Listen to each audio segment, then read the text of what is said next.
Santiago Aguirre, director del Centro de Derechos Humanos Miguel Agustín Pro Juárez. Buenos días y bienvenido. Cuéntanos. Sí, Carmen, ¿qué tal? Muy buen día también para todo el auditorio.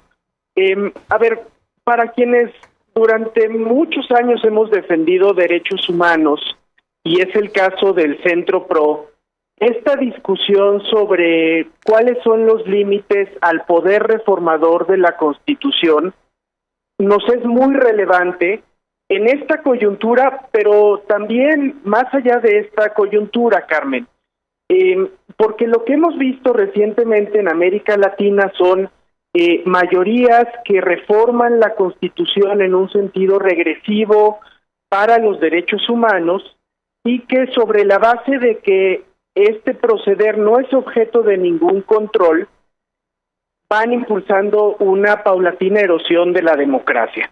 Y digo que hay que pensarlo más allá de esta coyuntura también, Carmen, para intentar apelar a quienes solían respaldar las causas de derechos humanos y ahora están más en una posición de respaldo a las reformas que estamos viendo recientemente. Pensemos, por ejemplo, Carmen, ¿qué ocurriría si en México, en unos años, triunfa en las urnas una mayoría como la que encabeza en El Salvador el presidente Bukele y mediante reformas constitucionales anula el debido proceso como está ocurriendo en El Salvador? Bueno, yo creo que a todos, y esa es la posición del Centro Pro, a quienes nos interesa la democracia y los derechos humanos, pensaríamos que ese tipo de reformas constitucionales sí tienen que ser objeto de algún tipo de control, tanto en los tribunales nacionales como eventualmente en los tribunales internacionales por su posible inconvencionalidad.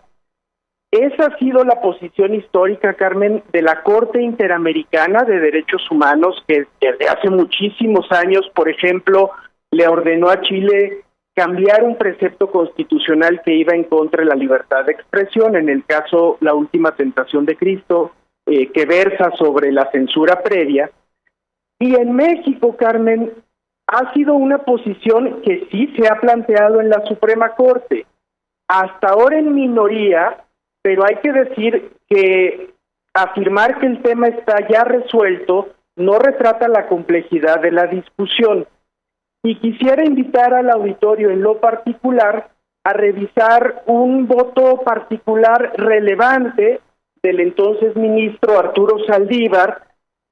Si no tengo aquí mal el dato, es el recurso de reclamación 816 relacionado con la acción de inconstitucionalidad 15-2016, donde el ministro, digamos, abanderando la que es la posición consistente con los derechos humanos, lo que decía es que después de la reforma de 2011 en derechos humanos, su entendimiento del control constitucional sobre reformas a la propia Constitución había evolucionado y que desde luego en ciertos supuestos y ciertos motivos, cuando hay una violación a la forma, al procedimiento, pero también cuando hay una violación en el fondo a derechos humanos, podría ser susceptible activar algún tipo de control constitucional en la Suprema Corte de Justicia. Y a esto habría que añadir, Carmen, una discusión que no es menor, que es que el Pacto Federal le permite a los estados de la República definir, desde luego, cómo regulan el Poder Judicial.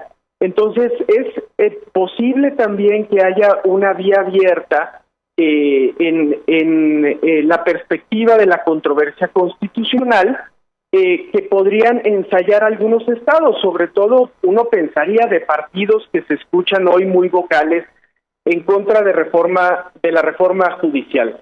Esto no quiere decir que estos métodos o estos medios, de impugnación vayan a prosperar. Esto no quiere decir que exista en la Suprema Corte el mejor entorno y la mejor los mejores precedentes para acoger un planteo de esta naturaleza, pero en un momento extraordinario, sin duda, lo que veremos enseguida es que esto se intente, y creo que es muy importante que tu auditorio, siempre muy informado, siempre muy atento al acontecer nacional, sepa que se trata de una cuestión mucho más compleja y que se trata de una cuestión que está lejos de haber sido plenamente dilucidada ya, Carmen. Pues ahí está, Santiago Aguirre, te apreciamos mucho que contribuyas con estos elementos para seguir discutiendo un tema tan relevante como este. Como siempre, gracias por estar aquí, Santiago, y hasta la próxima. Al contrario, ustedes como siempre, Carmen. Buenos días.